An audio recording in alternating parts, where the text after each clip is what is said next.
To say that God knows what you need is to brush the surface of a far deeper truth, that God's knowledge is not impersonal or distant, but profoundly intimate and immediate.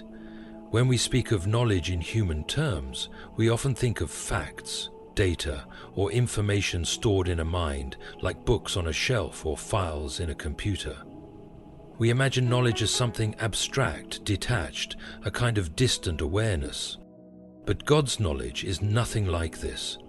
It is not the cold, calculating knowledge of a scientist or the mechanical recall of a historian.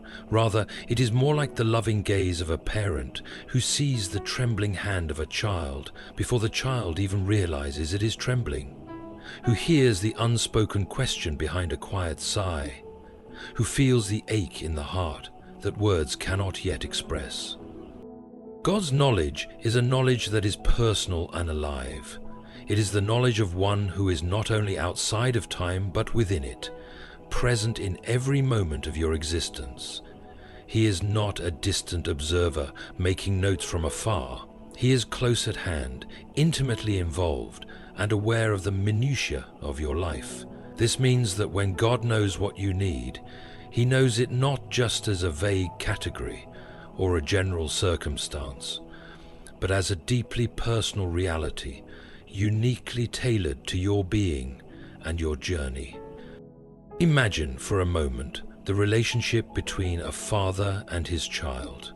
The child is small, vulnerable, unable to articulate all the complexities of his or her needs. Yet the father, because of his love and attentiveness, knows the child's hunger before the child cries out. He knows the child's fear before it is spoken aloud. He understands the child's confusion even when the child cannot explain it. This kind of knowledge is rooted in love. It is not an abstract exercise of intelligence, but a warm, living, and compassionate attentiveness. In the same way, God's knowledge is not detached or indifferent. It is the knowledge of one who loves deeply and personally. He knows you, not as one among many, but as the one. He knows the specific shape of your soul, the patterns of your fears, the unique longings of your heart. And because He knows you so intimately, He knows what you truly need, not merely what you say you want or what you think would make you happy, but what your soul requires for true life and flow. This intimate knowledge means that God's understanding of your need goes beyond what you perceive on the surface. You might think you need relief from a certain problem, but God sees the root beneath that problem, the deeper hunger or pain that is driving you. You might desire something that seems urgent and necessary, but God knows if that desire is masking a more profound spiritual need, or if it might even be harmful if granted too soon. Because His knowledge is perfect, He knows not only what will satisfy you temporarily, but what will sustain you eternally. Furthermore, God's knowledge is active, not passive. It is not simply awareness, but engagement. God's knowledge moves toward action, toward provision. When God knows your need, it is because He is already preparing to meet it. He is not a distant deity, waiting for a petition to stir Him into motion. He is a loving Father who is always at work, weaving the threads of your life and the world around you to bring about what is best for you. His knowledge and His providence are inseparable. In this light, trust in God's knowledge becomes not merely an intellectual assent, but a posture of the heart. To trust God's knowledge is to rest in the assurance that no detail of your life is overlooked, no cry unheard, no longing ignored. It is to believe that the God who knows the number of hairs on your head, a figure of speech, but one that captures His detailed care, also knows the very needs of your heart and will respond in perfect wisdom and timing. There is also a profound comfort in recognizing that God's knowledge of your needs is not limited by human constraints. We often find ourselves anxious because we do not know what lies ahead or how our needs will be met. We feel isolated in our struggles, thinking that no one truly understands. But God's knowledge transcends all limitations of time, space, and circumstance. He sees the whole tapestry of your life and its place within His eternal purpose. He understands how one moment connects to another, and how your present needs relate to your future glory. This divine omniscience means that His provision is never random or haphazard, but perfectly suited to the moment and to the person. This is why, in moments of uncertainty, when our own understanding fails, we can find peace in the knowledge that God's understanding does not fail. We might struggle to know what we need, but God knows, and He knows intimately, tenderly, perfectly. In practical terms, this understanding calls us to a deeper dependence on God's wisdom rather than our own desires or assumptions. It invites us to seek His face in prayer, to lay open our hearts, not just in demands, but in surrender, acknowledging that the one who knows us best also knows best what we need. It also challenges us to listen, not only for the answers we want, but for the answers He gives, which may come wrapped in unexpected ways. God's knowledge of our needs is a foundation for hope. It is a reminder that we are not abandoned or forgotten, but cared for with a love that knows no limits. It is the assurance that what we require will not be overlooked or ignored, but will be met in due season, in ways beyond what we can ask or imagine. To grasp even a fraction of this truth is to be drawn into a divine mystery that surpasses all human wisdom. The mystery of a God who is not distant or detached, but who knows you fully and loves you deeply, and in that knowing prepares to meet you with all that you truly need. When we speak of our needs, there is a natural human tendency to believe we know exactly what they are. After all, we live inside our own experiences, feeling the pressing urgency of our desires and the weight of our wants. We are quick to identify what seems missing from our lives, whether it be security, comfort, recognition, or relief from pain. Yet, this certainty about our own needs is often mistaken, shaped by imperfect understanding and limited perspective. What we think we need is frequently different from what we truly require, and this is precisely why the knowledge of God is so vital, because He sees beneath the surface of our wants and discerns the deeper, sometimes hidden needs of our souls. Human desire by its very nature is complex and often clouded. It is tangled with fear, pride, impatience, and misunderstanding. We long for what we think will fill the void or ease the ache, but sometimes these longings only mask the true need, or even become idols in their own right. For example, a person might crave wealth, thinking it will bring freedom and peace, but beneath that desire could lie a hunger for significance or security, things that money cannot ultimately provide. Or someone might seek approval from others, believing it will validate their worth. But what their heart truly needs is a secure identity grounded in the love of God. This confusion between wants and needs is part of our fallen condition. Our vision is clouded, our understanding is partial. We see the world through the lens of time, immediate gratification, and limited perspective. We measure value by what we can grasp or touch, and so we often mistake what is fleeting or superficial for what is essential. God, however, whose wisdom and knowledge are infinite, sees the eternal in the temporal and the true in the apparent. He knows what your soul requires to flourish, even if you have not yet realized it yourself. This is why divine provision is often delayed or comes in unexpected ways.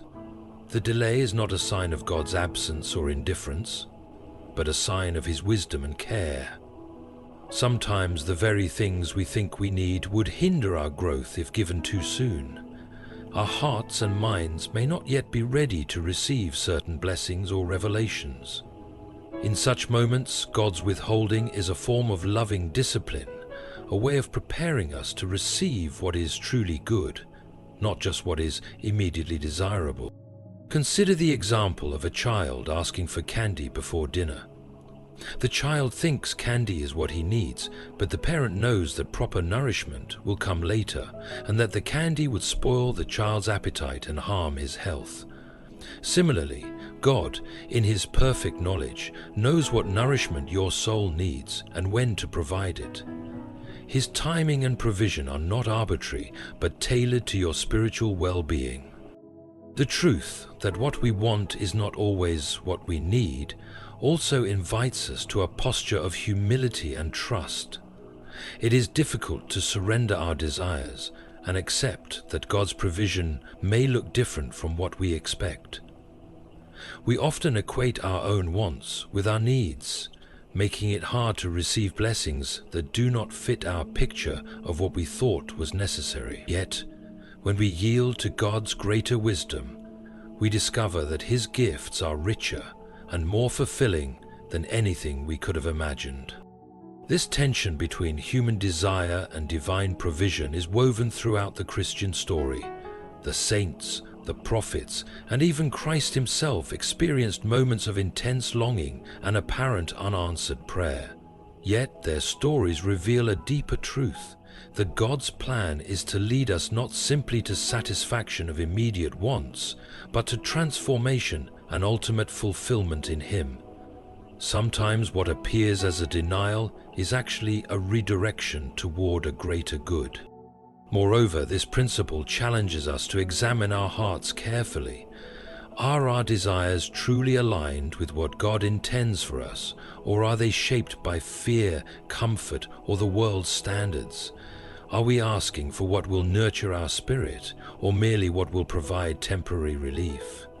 To discern this difference requires spiritual maturity, prayerful reflection, and a willingness to be shaped by God's truth rather than by our momentary impulses. It also means learning to trust in God's providence, even when the answer seems contrary to our wishes. The divine transfer that is coming may not look like what we have been hoping for. It may be subtle rather than spectacular, quiet rather than loud, but it will be perfectly suited to meet the deeper needs of our lives and bring us closer to the heart of God. This recognition that what we want is often not what we need also helps us cultivate patience. Waiting becomes an act of faith rather than frustration. We learn that the silence or the delay is part of the divine economy, shaping us to receive gifts that are more valuable than anything we could demand or imagine. In this way, the difference between wants and needs is not a burden, but a blessing. It is an invitation into a deeper relationship with God, where our trust grows, our desires are refined, and our understanding expands. It teaches us that God's knowledge of our true needs is perfect, and that His provision, though sometimes mysterious, is always sufficient. Therefore, when we say that God knows what you need, it is a reassurance that transcends the superficial. It is a call to look beyond immediate desires, to surrender our assumptions, and to embrace the truth that God's provision is not merely about fulfilling our whims. By resting in this truth, we discover a hope that does not depend on the fulfillment of every desire, but on the perfect goodness of the one who knows us better than we know ourselves, and who provides not what we want, but what we truly need. There is a profound mystery in the way God's kingdom operates, a mystery that stands in stark contrast to the economy of the world we live in. The world's economy is built on scarcity. Resources are limited, and gain for one often means loss for another. In the marketplace of human affairs, every transaction involves competition, compromise, and the constant worry that there will not be enough to go around. But the economy of heaven, the divine economy, is governed by a radically different principle, one of abundance, generosity, and transformation. It is an economy that defies human logic because it is rooted not in shortage, but in limitless supply. When we speak of a divine transfer, we must understand that it is not merely a matter of redistribution, where possessions or blessings are taken from one to give to another, like shifting coins from one purse to another. Rather, it is a realignment, a supernatural shift orchestrated by God's providence that brings what belongs to you into your possession. It is a transfer not of scarcity but of overflow, not a borrowing or bargaining but a release of abundance that has always existed in the treasury of heaven. This idea of God's economy operating on trust rather than scarcity is crucial for our faith and our hope. Trust is the currency of the kingdom of God. It is the principle that allows us to believe that there is enough, that God's provision is never depleted, and that His blessings are not finite. When Jesus taught His disciples to pray, "Give us this day our daily bread," He was inviting them to depend on God's ongoing generosity, rather than to hoard or fear scarcity. It was a lesson in faith, a call to trust that God's storehouse is inexhaustible and that every need will be met in His time. The divine transfer, then, is not a transaction between equals, but a gift from the infinite to the finite. It is God's way of aligning your life with His promises, of bringing forth from His riches what you require. This transfer often looks like the sudden opening of doors where there were only walls, the unexpected provision of resources when all seemed lost, or the shifting of circumstances that realigns your path toward the purpose God has for you. Importantly, this is not a passive waiting for a miracle, but an active participation in God's economy through faith. The believer who waits for a divine transfer does not sit idle, but trusts and moves forward in obedience, believing that God's abundance is at work even in the smallest steps. Trust does not mean inactivity. It means acting in confidence that God's supply will meet every demand. Another remarkable aspect of this divine economy is that God's gifts often come in ways that challenge human expectations. They may not arrive in the form of material wealth or visible success, but in blessings that build character, peace, or strength. Sometimes the divine transfer involves spiritual gifts, grace to endure hardship, wisdom to navigate trials, or love to overcome bitterness. These are riches of the kingdom that cannot be measured in earthly terms, but are infinitely more valuable. Because God's economy is not based on human scarcity, there is no need for fear, envy, or jealousy when blessings come to others. The divine economy is not a zero-sum game. The blessing poured out on one person does not diminish what is available to another. On the contrary, as Scripture often reveals, generosity multiplies blessing. The more that is given, the more there is to give. This principle overturns our worldly assumptions and invites us into a joyful participation in the community of God's people, where sharing in another's blessing is cause for rejoicing, not rivalry. The divine transfer also reminds us that our identity and security are not found in what we possess, but in the one who provides. When we rely on God's abundance rather than our own resources, we free ourselves from the anxiety that drives much of human striving and competition. This shift from scarcity to abundance, from fear to trust, is itself a form of liberation. It transforms how we relate to our circumstances and to one another. In the biblical narrative, we see many examples of this divine economy in action. The widow's oil that multiplied to fill many vessels, the manna that appeared fresh each morning, and the feeding of the 5,000 with a few loaves and fishes. All these stories illustrate how God's provision transcends human limitations.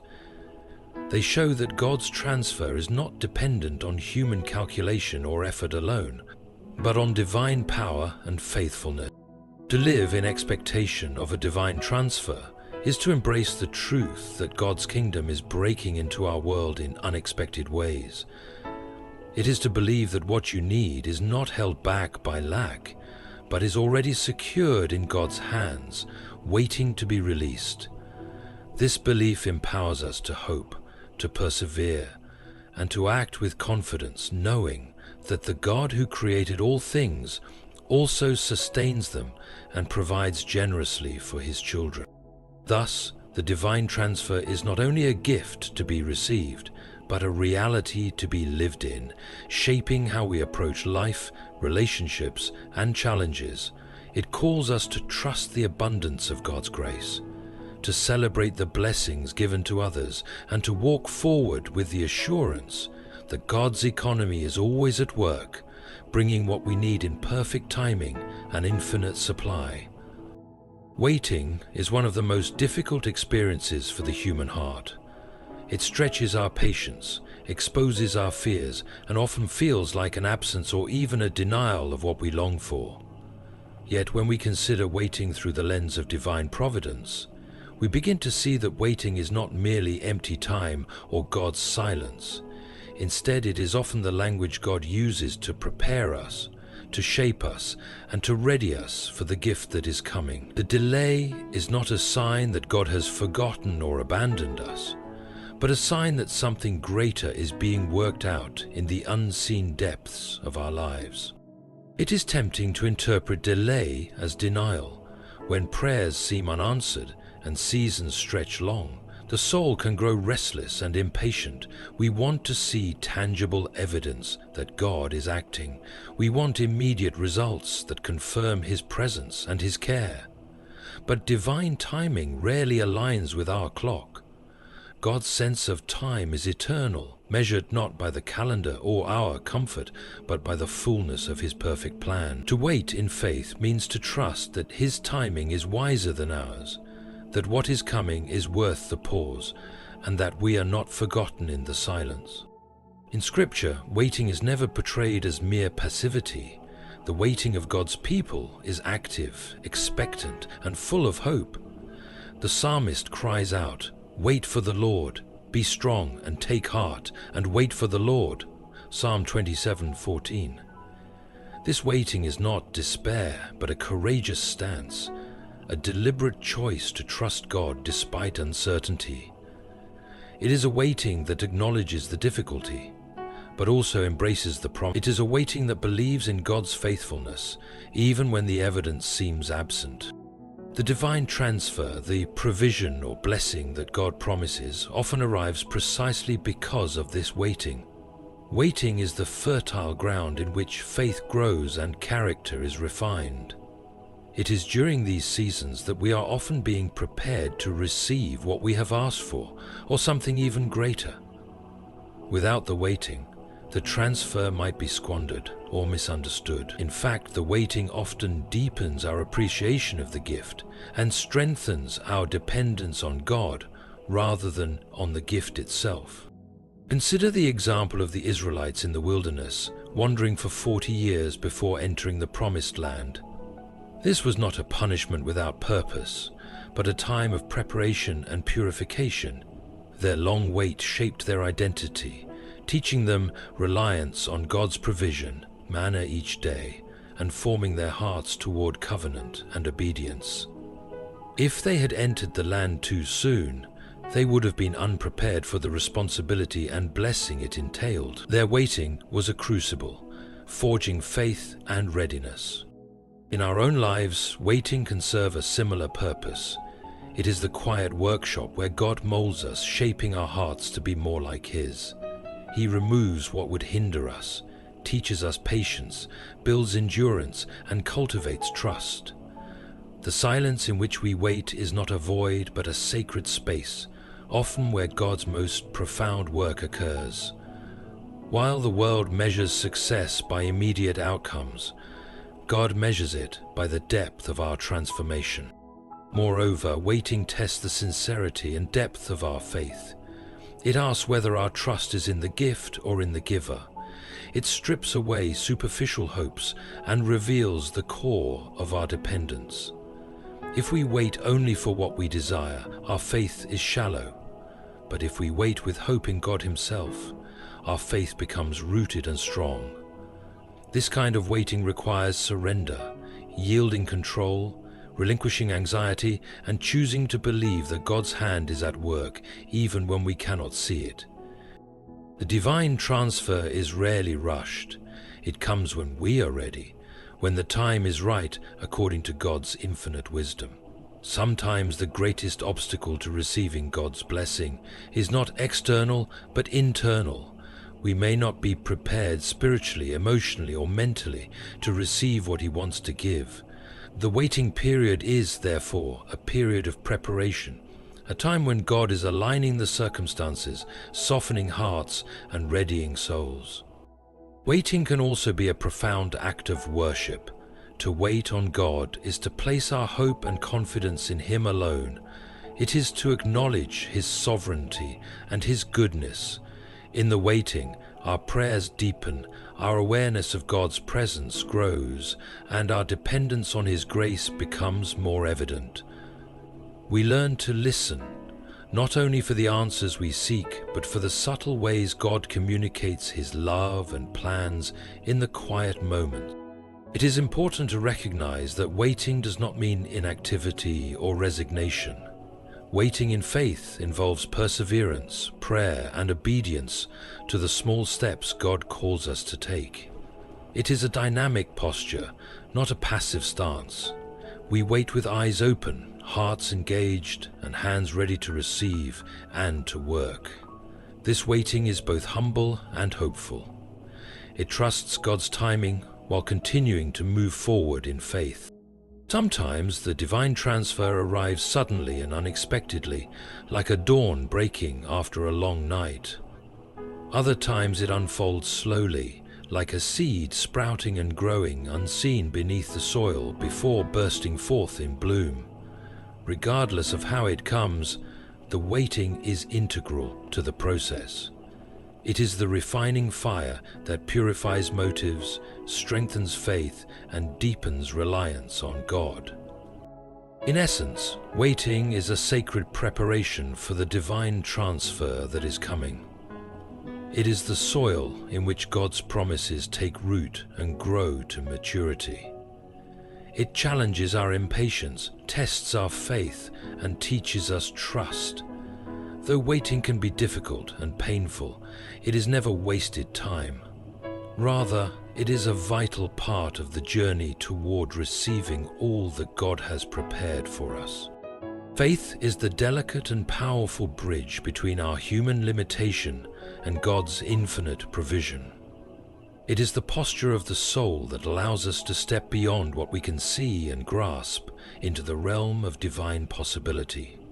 Faith is not merely believing that God exists or acknowledging His power from a distance. It is a personal trust that God will act according to His promises, and that He is faithful to provide exactly what is needed.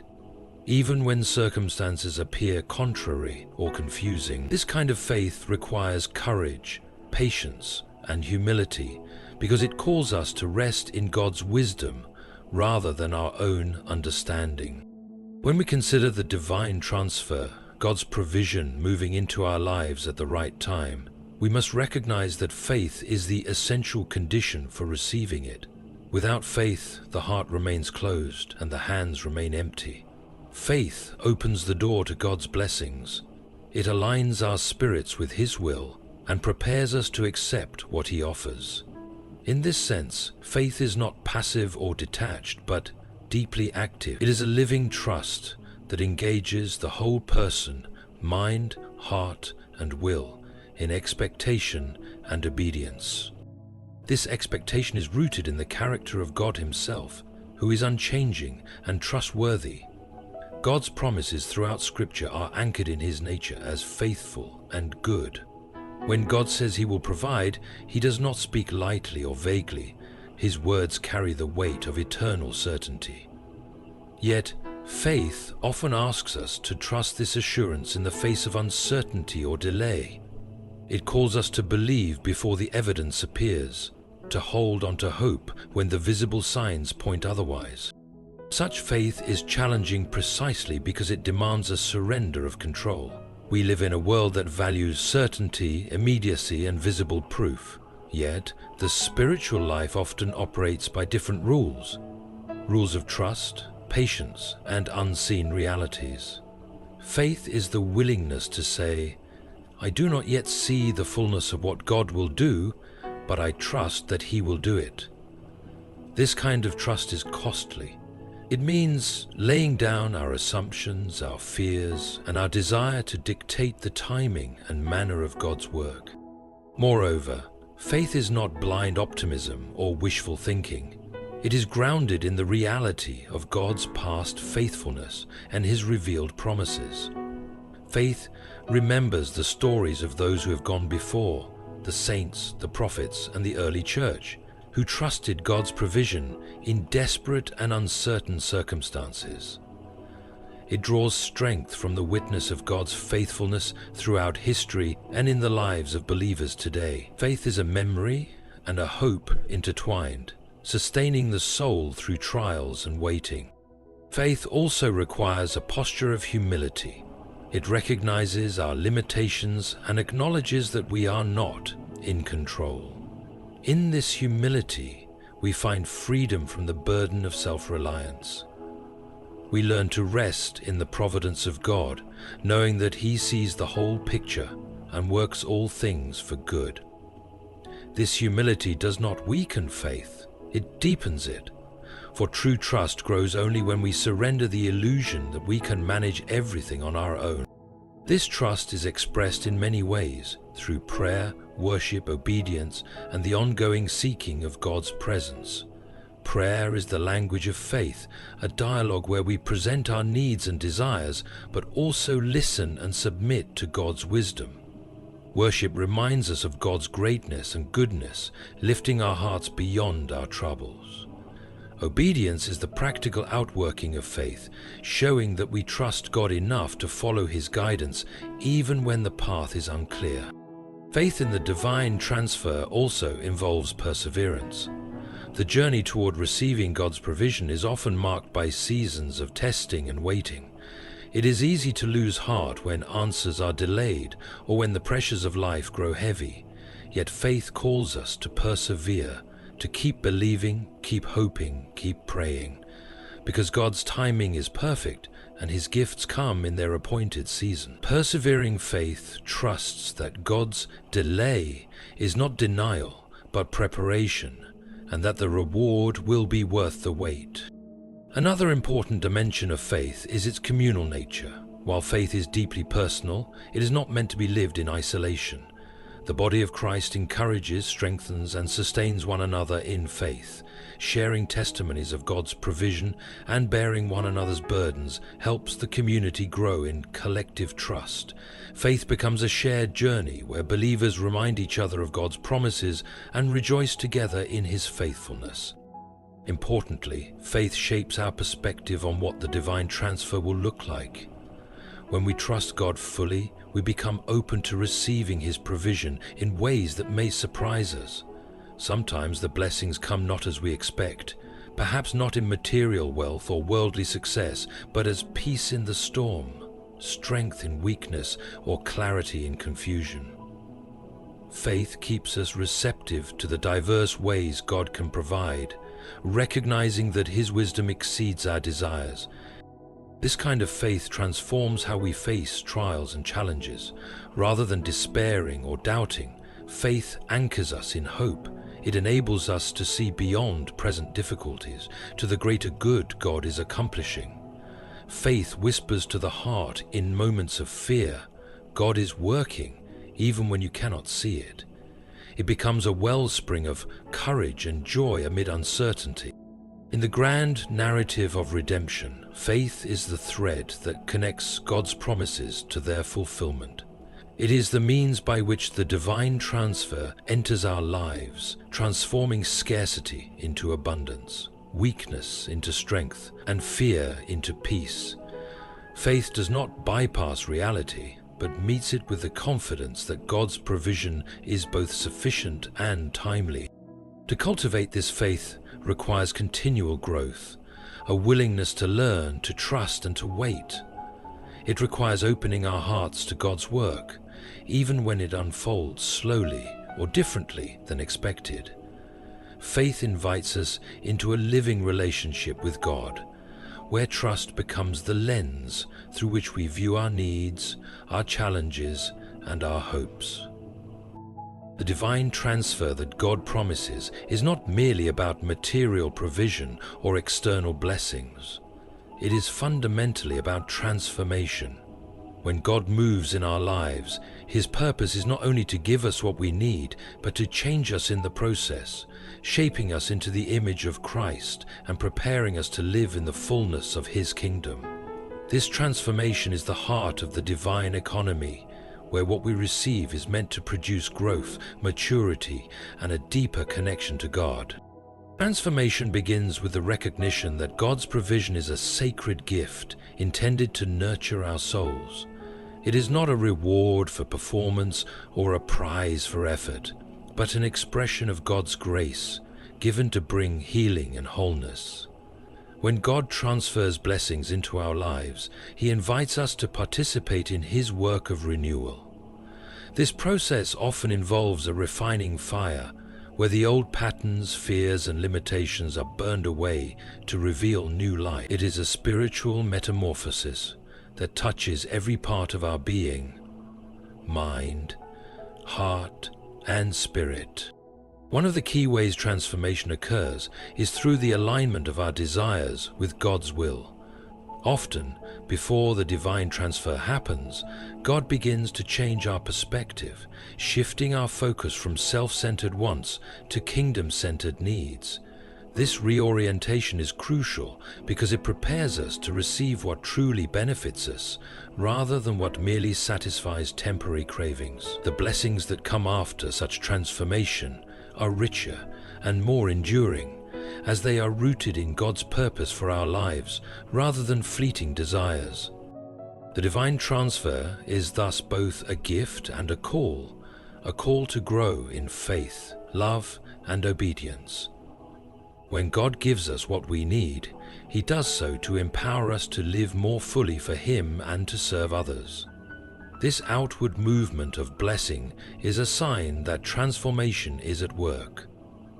As we receive God's provision, we are called to become conduits of that provision, sharing His grace and kindness with those around us. In this way, the transfer is never solely for personal gain, but for the building up of the body of Christ and the advancement of God's kingdom. Transformation also involves the development of spiritual maturity. This maturity is marked by a deepening trust in God's wisdom and timing, a growing capacity to wait patiently, and an increasing ability to rejoice in God's goodness, regardless of circumstances. It is the fruit of the Spirit: love, joy, peace, patience, kindness, goodness, faithfulness, gentleness, and self-control that characterizes a life shaped by divine provision. When we experience the divine transfer, it often becomes evident in the changed character of those who receive it. The blessings are not merely external, they produce internal fruit that reflects God's nature. Furthermore, the process of transformation often reveals hidden weaknesses or sins that need to be confronted and healed. God's provision can bring to light areas in our lives where we have clung to control, feared lack, or harbored resentment. The divine transfer challenges us to surrender these strongholds, trusting God more fully. This is not always easy. Transformation can be painful because it involves letting go of old ways and embracing new realities. But this pain is part of the refining process that leads to freedom and deeper joy. The divine transfer is also transformative in its impact on our relationships. As we grow in grace and receive God's blessings, we are called to extend that grace to others. The transformation that begins within us ripples outward, affecting how we love, forgive, and serve those around us. It fosters a community built on generosity and compassion rather than scarcity and fear. In this way, the transfer is a catalyst for kingdom living, a visible manifestation of God's reign on earth. Transformation through divine provision is not instantaneous, but often unfolds gradually. Just as a seed takes time to grow into a tree, the changes God brings about in our lives develop through seasons of growth, testing, and learning. Patience is essential in this journey. we are invited to trust God's ongoing work, knowing that He who began a good work in us will carry it to completion. This assurance sustains us when transformation feels slow or when we struggle to see progress. Ultimately, transformation is about becoming more like Christ, the ultimate goal of God's work in us. The divine transfer equips us to reflect His love and character in a broken world. It enables us to embody hope, peace, and joy, even in difficult circumstances. The blessings we receive are not just for comfort or convenience, but for witness and ministry. They empower us to live out the gospel in practical and profound ways, bringing light into darkness and life into death. This transformational aspect of the divine transfer calls for a response of gratitude and worship. Recognizing that every blessing is an opportunity for growth and service, we are invited to celebrate God's goodness and to dedicate our lives anew to His purposes. Worship becomes not just an act of praise, but a way of life, a continual acknowledgement of God's transformative power at work within us. In this light, the divine transfer is far more than a momentary event. It is a lifelong journey of becoming. It is God's invitation to participate in His creative and redemptive work, allowing His provision to shape us into vessels of His glory. As we embrace this transformation, we discover that what we truly need is not just a change in circumstance, but a change in heart. A heart aligned with God's will and ready to receive all He has prepared. In the quiet certainty that God knows exactly what you need, we find the foundation for unwavering hope. A divine transfer is coming. Not merely as a moment of provision, but as a powerful movement of God's grace and purpose in your life. It is a transfer rooted in His infinite economy of abundance, unfolding in perfect timing and requiring from us a faith that trusts beyond what we see, a patience that waits without despair, and a heart open to transformation. As we journey through waiting, trusting, and receiving, may we remember that God's provision is never random or lacking. It is designed to shape us, to refine us, and to prepare us for the destiny He has ordained. This divine transfer invites us not only to receive, but to become vessels of His blessing, sharing generously and walking in the fullness of His kingdom. Hold fast to this truth. The God who holds the universe also holds your needs. His promises are sure, His timing perfect, and His love unfailing. So stand firm in faith, embrace the waiting with hope, and prepare your heart for the great and gracious transfer that is on its way. For in His hands all things work together for good, and what He has planned for you is far beyond what you can ask or imagine.